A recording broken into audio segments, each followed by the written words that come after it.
Irmãos, nós queremos dar as boas-vindas a todos aqueles que têm estado conosco dominicalmente e mesmo aqueles que pela primeira vez estão assistindo o nosso culto. Nós damos as boas-vindas, desejamos uma ótima semana, que Deus te abençoe durante essa longa caminhada e que esse desafio que você está vivendo, que nós estamos vivendo, torne material de amadurecimento e de experiência para as nossas vidas. Esse tem sido nosso pedido da Primeira Igreja Batista em Francisco Morato. A Primeira Igreja Batista em Francisco Morato, ela está com as suas portas fechadas em termos de culto presencial, mas está com as portas online abertas para todos aqueles que participam, aqueles que têm participado conosco, continue a participar. Isto para nós é motivo de alegria. A sua presença, o seu link, o seu like, a sua participação tem sido muito valiosa, extremamente estimuladora para a igreja e também para nós.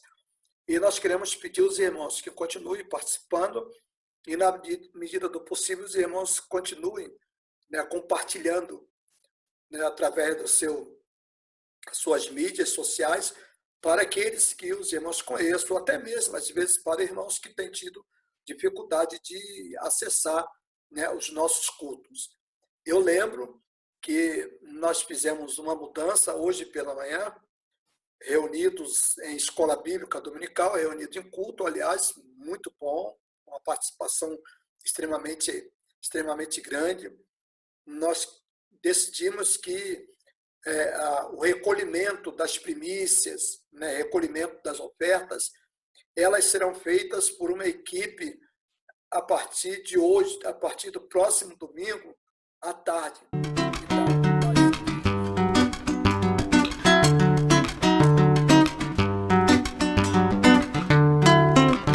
Olha aqui, meu amigo, ouça bem o que eu lhe digo.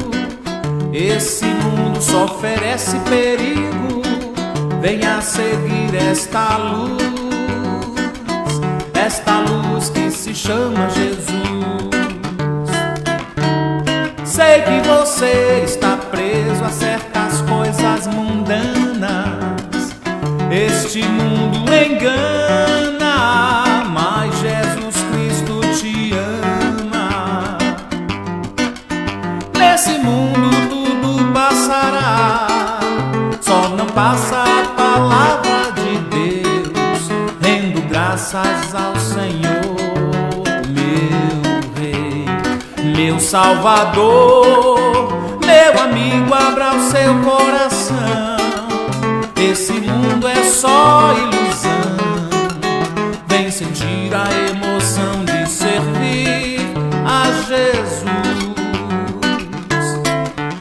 Olha aqui, meu amigo, ouça bem o que eu lhe digo. Esse mundo só oferece perigo. Venha seguir esta luz que se chama Jesus. Sei que você está preso a certas coisas mundanas. Esse mundo engana, mas Jesus Cristo te ama. Nesse mundo tudo passará, só não passa a palavra de Deus, rendo graças ao Senhor, meu Rei, meu Salvador. Meu amigo, abra o seu coração, esse mundo é só ilusão. Vem sentir a emoção de servir a Jesus. Nesse mundo tudo passará, só não passa a palavra de Deus, rendo graças ao Senhor, meu Rei, meu Salvador. Meu amigo, abra o seu coração, esse mundo é só ilusão. Vem sentir a emoção de servir a Jesus. sentir a emoção de servir a Jesus. Vem sentir a emoção de servir a Jesus.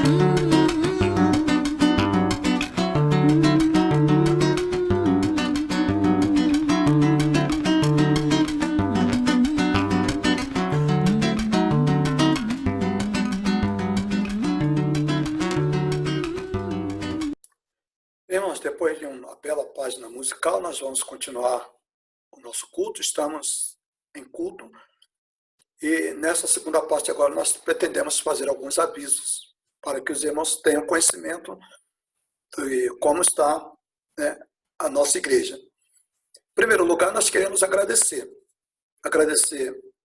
ao nosso bondoso Deus por tudo aquilo que Deus tem nos feito, pelas bênçãos derramadas sobre nossas vidas. Mais uma semana de muita batalha, mais uma semana muito abençoada, apesar das lutas, apesar do corre-corre, né? Apesar das preocupações, apesar das lamentações, mas Deus tem estado conosco. Segundo lugar, nós queremos pedir aos irmãos as orações. Nós temos algumas irmãs que estão, algumas em período de convalescência, de enfermidade, outras que vão ser operadas. A irmã Elisângela já está com cirurgia marcada, ela está sendo internada nesse momento, né? Ela já deve estar no hospital nesse momento, vai passar por aquele período de preparação e entre segunda e terça ela deve passar pela cirurgia. Vamos continuar colocando diante de Deus esses pedidos de oração. Irmãos, lembre-se da irmã Elisângela, lá da congregação do Parque 120. Oremos por ela, oremos pelo esposo, oremos pelos filhos, oremos pela mãe, oremos pelo pai, oremos por toda a família, né? Todos os familiares dela. Que Deus se compadeça dela e brevemente ela possa estar de retorno para o seu lar, convalescendo da sua cirurgia. Também a irmã Máxima aguarda a manifestação dos médicos para a sua cirurgia, como também o pastor Joaquim, também da mesma forma, também aguarda a manifestação do hospital, dos médicos, para também marcar a sua cirurgia. Nós temos a irmã Angelina, que está internada com Covid na Santa Casa. O estado dela é extremamente crítico, os familiares necessitam das nossas orações. Vamos orar pelos familiares, orar pelo esposo, o irmão Cerqueira. Vamos acompanhá-lo aí em nossas orações. Também gostaria de pedir que os irmãos orassem pela irmã Miranda. Coloque também em suas agendas este pedido. Vamos orar pelos desempregados, aquelas orações que temos sempre solicitado. Vamos orar por eles. Vamos orar por aqueles que estão passando momentos extremamente delicados em suas vidas. Vamos orar por aqueles que têm parentes, né, acolhidos pela Covid. Vamos orar por nós não estamos livres, né? Deus não tem a obrigação de me livrar, mas Ele está comigo, mesmo que a Covid alcance qualquer um dos irmãos. Deus está com os irmãos. A vitória do irmão não é sair vivo. Se sair vivo, glória a Deus. Mas também se não sair vivo, glória a Deus, né? Não é motivo de nós ficarmos extremamente desesperados, abalados. Nós temos que estar preparados, viu? Não é o fato de você, de eu ser crente, que nós estamos exatamente livres e que nada vai nos acontecer. Nada disso, né? Deus cuida dos bons, como também Deus cuida daqueles que não são bons. Vamos agradecer a Deus pelo seu cuidado para conosco. Que se nós viermos a ser afetados por esta enfermidade, né, confiar em Deus, entregar tudo nas mãos deles e entregar o destino a Ele, né? Ele é dono, ele é Senhor, ele sabe o que faz. Por ele e para ele foram feitas todas as coisas. Nós temos que crer nisso. Viu? Irmãos, esse comunicado é muito importante. Em virtude da pandemia, em virtude da situação que nós vivemos, de perigo, de infecção, né? Nós estamos realizando os nossos cultos através das mídias sociais. Em virtude disso também, né, os levantamentos de tantos de ofertas como de primícias, né, tem sido feito através de uma equipe de membros da igreja. E graças ao bondoso Deus, os irmãos têm cooperado assim de forma fenomenal. Não tem faltado alimento para atender às necessidades daqueles que estão passando momentos difíceis. O alimento que está na minha mesa, ele não é meu, ele é nosso, né? O pão que Deus permitiu que tivesse na minha mesa todas as manhãs, ele não é somente meu, mas ele também é nosso. Eu tenho que ter essa capacidade de dividir, essa solidariedade, esse desejo de atender aqueles que estão com necessidades. E graças a Deus, 90% da igreja tem participado de forma extraordinária, de maneira que a igreja tem atendido membros de igreja, não membros de igreja, né, nas suas necessidades de alimentos. Continue assim, irmãos. Deus abençoe. Não vai faltar na vida dos irmãos. Não tem faltado na vida daqueles que têm entregue. E eu faço apelos. Aqueles que ainda nunca fizeram, façam uma experiência com Deus. Você vai ver o quanto é gostoso esse sentimento de você estar participando, de estar ajudando aqueles que estão passando por um momento de infortúnio, né? Momento difícil, momento de tribulação. Viu? Deus abençoe. Você tem a oportunidade de abençoar, viu, irmãos? Graças a Deus por aqueles que têm abençoado aí muitas e muitas vidas. A irmã Zane continua internada no hospital e, graças a Deus, a médica deu uma notícia maravilhosa para ela, né? O organismo dela voltou a produzir o líquido e a criança praticamente está estabilizada. O médico está aguardando exatamente completar aquela semana ou semana limite para que possa fazer a cirurgia. Então, ore pela Zane, ore pelo Ricardo, ore pelos irmãos que trabalham em setores extremamente vulneráveis, aqueles irmãos que recebem carga muito alta, né, de viral, ore por eles, viu? Que Deus possa abençoá-los. Viu? Deus abençoe a todos. Agora nós vamos ouvir mais uma página musical e logo em seguida a gente retorna para a meditação na palavra do nosso Deus. Que Deus te abençoe a todos nós. Amém.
Meditação na palavra do nosso Deus. Nós estamos diante de um quadro muito interessante, que é exatamente o encontro de Jesus com uma mulher. Uma mulher que foi trazida até a presença de Jesus por um grupo de homens. E esse grupo de homens desejava ardentemente que Jesus se manifestasse a respeito daquele acontecimento, a respeito daquela cena, que para eles era exatamente de extrema importância. Mas que para Jesus não tinha o mesmo significado que teve para aqueles homens. Quando aqueles homens levaram aquela mulher até a presença de Jesus, eles levaram aquela mulher com dois propósitos. O primeiro propósito era exatamente a expiação do pecado que aquela mulher tinha cometido. Em segundo lugar, a presença da mulher, levar a mulher até a presença de Jesus, tinha também o objetivo de provar a Jesus, armar uma arapuca para Jesus, uma armadilha para Jesus, acusá-lo e depois crucificá-lo. Esse era o desejo deles. E aí vejamos o que diz o texto. O texto diz assim: porém Jesus foi para o Monte das Oliveiras. E pela manhã, cedo, voltou para o templo, e todo o povo ia ter com ele. E assentando-se, os ensinavam. E os escribas e fariseus trouxeram-lhe uma mulher apanhada em adultério. E pondo-a no meio, disseram: mestre, esta mulher foi apanhada no próprio ato, adulterando. E na lei nos mandou Moisés que as tais sejam apedrejadas. Tu, pois, que dizes? Isso diziam eles, tentando-o para que tivesse de que o acusar. Mas Jesus, inclinando-se, preste bem atenção, que Jesus, inclinando-se, escrevia com o dedo na terra. Coisa. E como insistisse, perguntando-lhes, endireitou-se e disse-lhes: aquele que dentre vós está sem pecado, seja o primeiro que atire pedra contra ela. E tornando a inclinar-se, escrevia na terra. Quando ouviram isso, saíram um, a começar pelos mais velhos até os últimos. Ficaram só Jesus e a mulher que estava no meio. Endireitando-se Jesus e não vendo ninguém mais do que a mulher, disse: mulher, onde estão os teus acusadores? Ou onde estão aqueles teus acusadores? Ninguém te condenou? Segunda pergunta de Jesus. A mulher então responde: ninguém, Senhor. Disse-lhe Jesus: nem eu te condeno. Vai e não peques mais. João capítulo 8, do versículo de número 8 até o versículo de número 11. Pai bendito, estamos diante de Ti, ó Deus. Estamos diante, ó Deus, de um acontecimento, ó Pai, que demonstra o quanto o Senhor é misericordioso para com todos. O quanto o Senhor deseja aliviar as cargas produzidas pelos nossos pecados. Principalmente, Pai, aqueles pecados que estão e que residem, ó Deus, no interior dos nossos corações. Obrigado, Deus, porque através de Jesus Cristo, esta possibilidade se abriu e aqueles que desejam também foram agraciados com a sua misericórdia através do perdão ao Deus de seus pecados. E, ó Deus, a nossa oração nesse instante é que isto também ocorra, ó Deus, com aqueles que estão à escuta da nossa voz, que ainda não passaram pelo processo de ter Jesus como Senhor e Salvador de suas vidas. Deus venha nos abençoar, abençoe todos aqueles que estão à escuta da nossa voz. Em nome de Jesus. Amém. Amém. O texto é um texto extremamente profundo.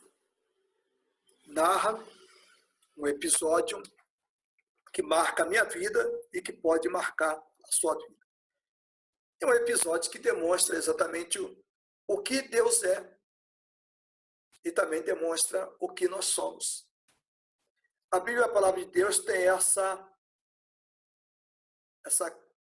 característica, esses elementos de mostrar quem é Deus e, ao mesmo tempo, desnudar a cada um de nós. Quem sou eu? Eu consigo me identificar quem sou eu através das leituras, das páginas da palavra de Deus. Todos nós temos um pouco de todos os personagens que estão na Bíblia. Temos um pouco de Davi, temos um pouco de Salomão, temos um pouco de Jacó, temos um pouco de Manassés, temos um pouco de Judas, todos nós. Todos nós, sem exceção. Todos nós. E essa mulher apanhada em adultério, ela veio exatamente revelar o nosso bode expiatório. O bode expiatório é uma figura muito importante na vida do povo de Israel. Pois havia um momento especial onde toda a congregação israelita se juntava, onde todos os judeus se juntavam. E ali, então, eles, através do sacerdote, uma ordem dada por Deus, eles traziam até aquele local em que todos estavam presentes, traziam ali a presença de 2 bodes. O primeiro bode, ele era sacrificado. E o sangue desse bode era colocado exatamente numa vasilha, e depois o sumo sacerdote, ele aspergia o sangue desse bode sobre toda aquela multidão que estava ali, simbolizando que o pecado daquele povo tinha sido perdoado. Aí tínhamos o segundo bode, chamado bode expiatório. Esse bode, o sumo sacerdote impunha as mãos sobre a cabeça dele e orava, transferindo os pecados de todo aquele povo para aquele bode. E aquele bode era exatamente enviado para o deserto. Todas as vezes que o povo lembrava, o povo tinha que lembrar, exatamente estava na mente do povo, aquele bode levando os seus pecados. Olha que coisa interessante. Primeiro, o perdão dos pecados. E depois, a lembrança dos pecados através do bode expiatório. E mais do que isso, a certeza de que seus pecados estavam sendo perdoados na agonia que aquele bode estaria passando, enfrentando o deserto com fome e sede. Então, essa é a figura, chamada figura do bode expiatório, que foi muito e tem sido muito estudada, principalmente pelos psicólogos e psicanalistas. Jung, que foi exatamente um psicanalista, um psicólogo, ele estudou exatamente essa figura. Essa figura do bode expiatório está presente na sua psicologia, nas suas interpretações psicológicas. E veja bem, esse bode expiatório, ele lembra que todos nós temos o desejo de ter os nossos pecados perdoados, só que nós não podemos ter a certeza desse pecado, do perdão desses pecados. Então, através do sacrifício de alguém, através da condenação de alguém que praticou aquele mesmo tipo de pecado, nós nos sentimos razoavelmente ou temporariamente aliviados.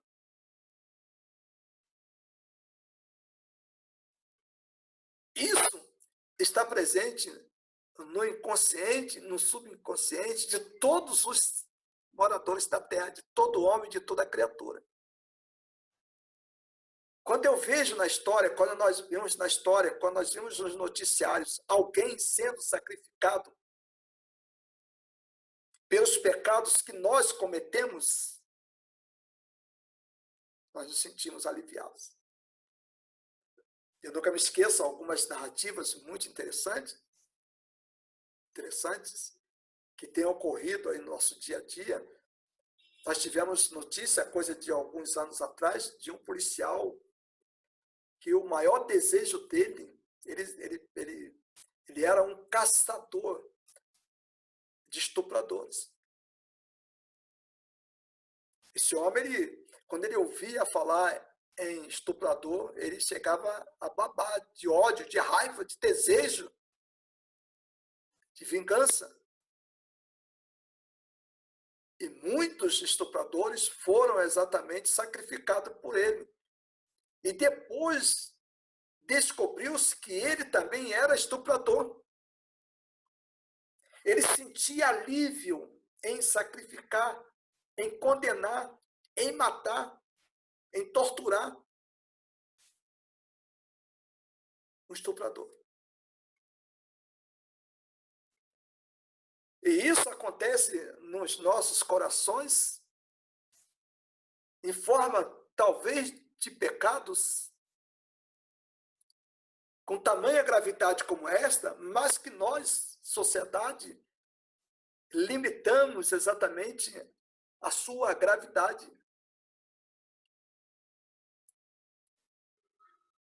O pecado de condenar, às vezes, veementemente a corrupção. E quando nós praticamos pequenas corrupções no nosso dia a dia. Então, quando nós olhamos, quando a TV noticia a prisão, a condenação de corruptos, nós nos sentimos extremamente aliviados ou momentaneamente aliviados, porque um corrupto foi exatamente sacrificado, um corrupto foi preso, um corrupto foi condenado. E no fundo, aquele corrupto ele passa a ser o nosso bode expiatório. Porque nós, às vezes, praticamos, estão presentes em nossos corações pequenas corrupções que nós julgamos de menor gravidade do que aquela corrupção de desvio de milhões e milhões de dias. Aliás, isso foi muito comum nesse período que nós tivemos aí.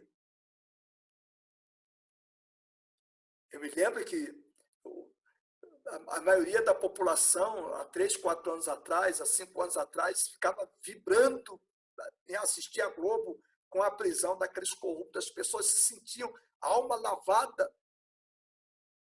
E hoje nós estamos descobrindo, e hoje a história está descobrindo, e hoje assim, a própria poder policial está mostrando que muitos daqueles que apontavam para os corruptos são tão corruptos quanto eles.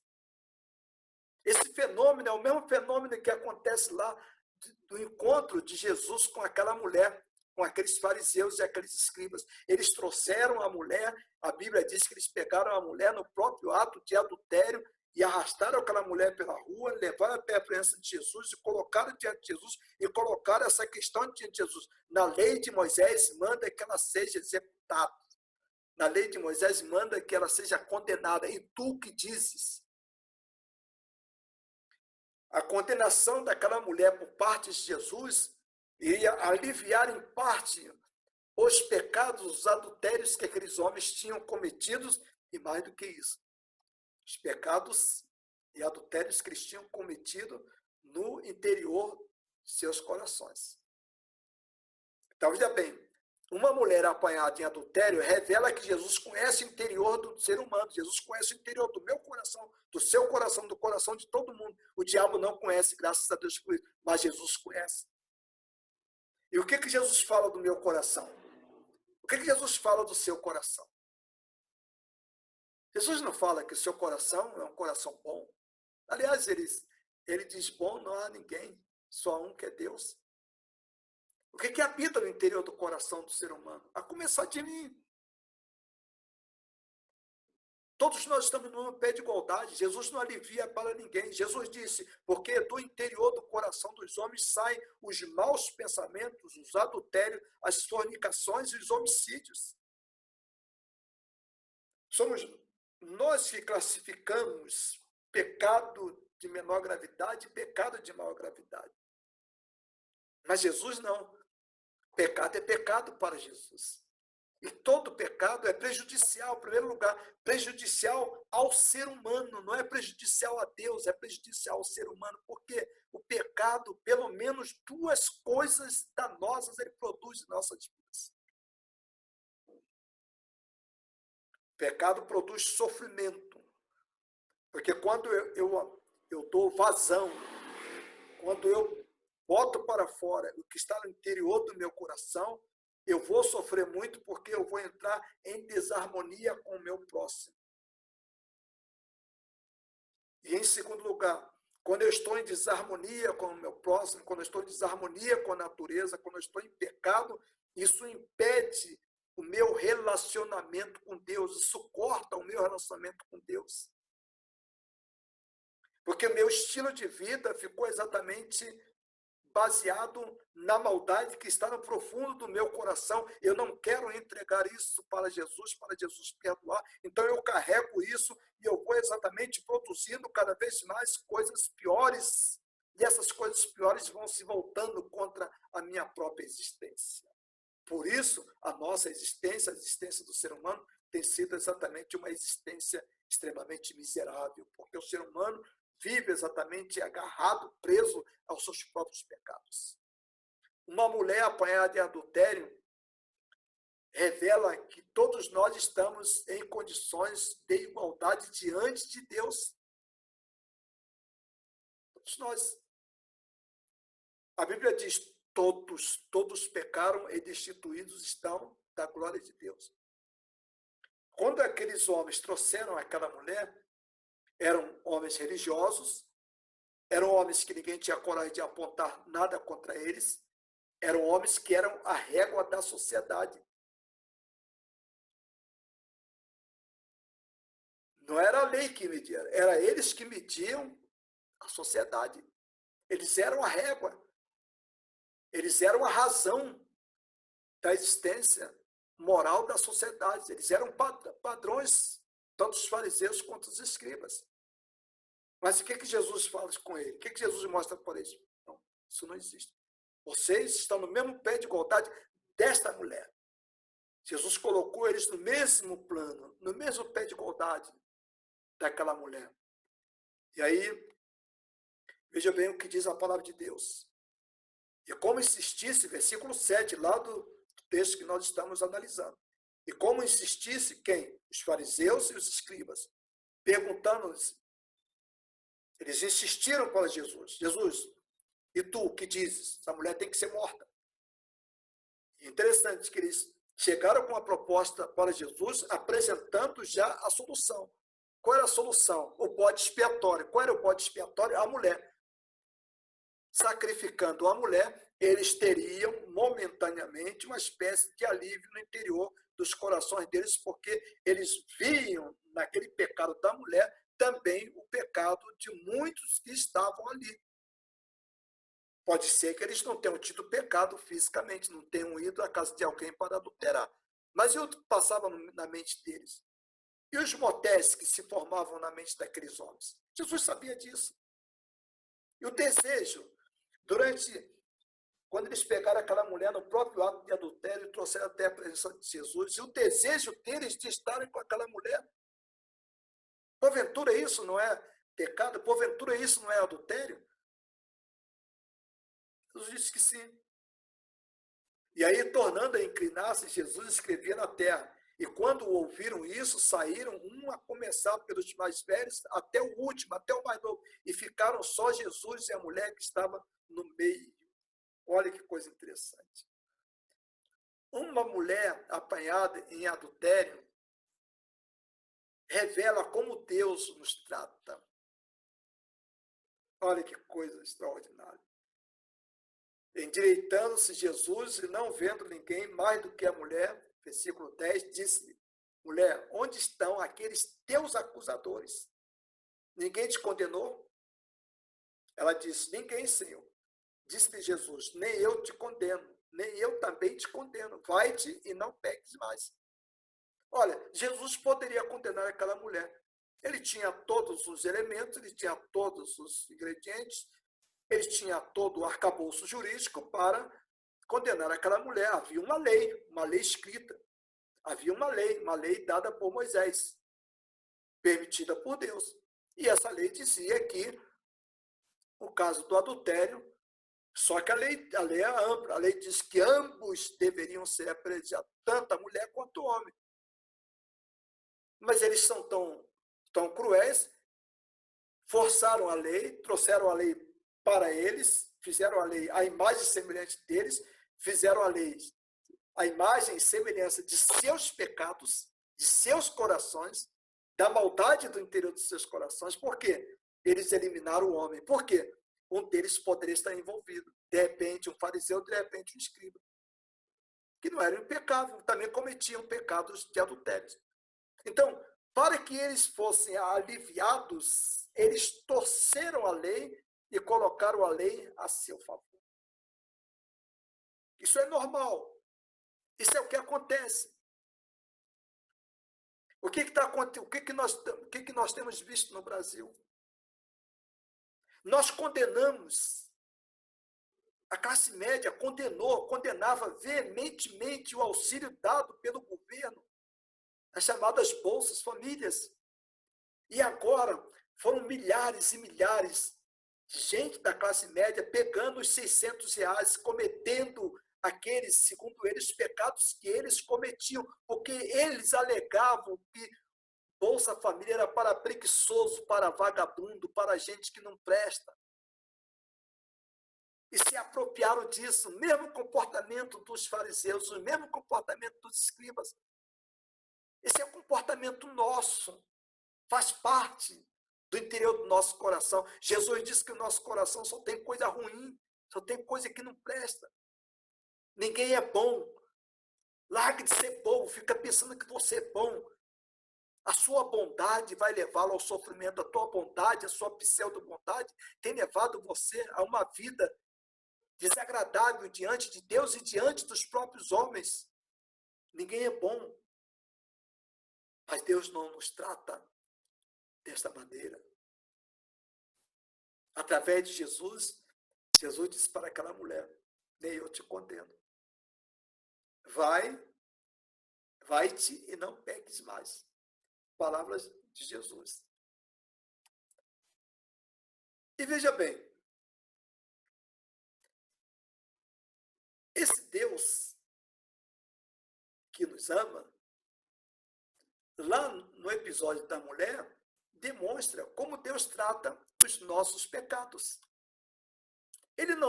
Deus não trata dos nossos pecados da maneira como nós merecemos. Olha o que diz o profeta Miqueias: quem, ó Senhor, é semelhante a ti, que perdoas a iniquidade e te esquece da transgressão do restante da tua herança. O Senhor não retém as suas iras para sempre, porque tem prazer na misericórdia. É prazeroso para Deus, é prazeroso para Jesus Cristo a prática da misericórdia. Ele é misericordioso. Ai de nós, se Deus não fosse um Deus misericordioso. Tornará a ter compaixão de nós, pisará aos pés as nossas iniquidades e lançará todos os nossos pecados nas profundezas do mar. Miqueias 7, 18, 19. Deus é um Deus que perdoa os nossos pecados, mas os pecados só são perdoados se nós realmente desejarmos. Deus não perdoa o pecado de quem não deseja, de quem continua na sua arrogância. Foi o que aconteceu com aqueles escribas, com aqueles fariseus, continuaram arrogantes, continuaram como medidor da sociedade, como a única medida plausível da sociedade de bem-estar, de correção, de conduta ética. Mas era mentira, não era nada daquilo. Eles eram tão pecadores, eram tão sujos, tinham um coração tão marcado pela maldade como qualquer outro ser humano. E aí Isaías 43, versículo 25 diz: sou eu mesmo, aquele que apaga as suas transgressões por amor de mim e que não se lembra mais de seus pecados. Deus não lembra mais dos seus pecados. Olha que Jesus disse para a mulher: vai-te, não peques mais, toca a sua vida, siga em frente. O que passou, passou. É isso que Deus faz conosco. O que passou, passou. Nós vamos pagar o preço do pecado que nós cometemos, mas Ele perdoa. E isso tira de nós uma carga sobrenatural, pesando sobre os nossos ombros, pesando sobre nossas almas, pesando sobre as nossas vidas, que nos leva exatamente a sofrimentos existenciais, que nos desfigura, que nos desconecta com Deus, com o próximo, com a natureza, que nos torna espécie de animais extremamente cruéis e que se tem prazer na prática da crueldade. Nós somos os únicos que temos prazer na prática da crueldade. Mas Deus quer perdoar os nossos pecados. Olha o que diz o livro de Hebreus. Jamais me lembrarei dos seus pecados e das suas iniquidades. Hebreus 10, versículo 17. Deus é o único em Jesus Cristo que perdoa e não lembra mais dos nossos pecados. Mas para que isso aconteça, é necessário que a gente se disponha a permitir que Deus entre em nossos corações e comece a trabalhar em nossas vidas. E Ele tem autoridade para isso, porque Ele enviou seu Filho aqui no mundo para que sofresse, para que passasse pelas mesmas lutas que nós passamos, as mesmas tentações que nós passamos, sofresse mais do que qualquer um de nós pelos nossos pecados. E aí, verdadeiramente, Ele toma exatamente o lugar daquele bode expiatório. Ele perdoa os nossos pecados. E além de perdoar os nossos pecados, Ele também apaga definitivamente as lembranças dos pecados que pairam sobre a nossa existência, sobre as nossas vidas. Deus é misericordioso e Deus quer salvar. Deus quer salvar todos os seres humanos, porque Ele veio buscar e salvar o que se havia perdido. O que é bom vai continuar com esta mentalidade. Mas aquele que reconhece que não tem nenhuma possibilidade de viver uma vida mais abundante, uma vida de qualidade, uma vida de pujança em todas as esferas da vida, sem Jesus, não dá. É loucura. É algo que não se deve fazer. Portanto, Jesus quer te salvar. Permita que Ele trabalhe em seu coração. Permita que Ele abra teu coração. Permita que Ele entre em seu coração. E você vai ver como sua vida será. Você não será melhor do que ninguém. Você não vai possuir milhares de casas. Você não vai possuir carro do ano. Mas você vai ter uma coisa. você vai ter vida em abundância. Por quê? Porque você vai ter alguém junto com você, te orientando a como conduzir a sua vida. E que Deus, na sua infinita misericórdia, Deus te abençoe. Deus abençoe o seu coração. Deus abençoe a sua vida, em nome de Jesus. Amém.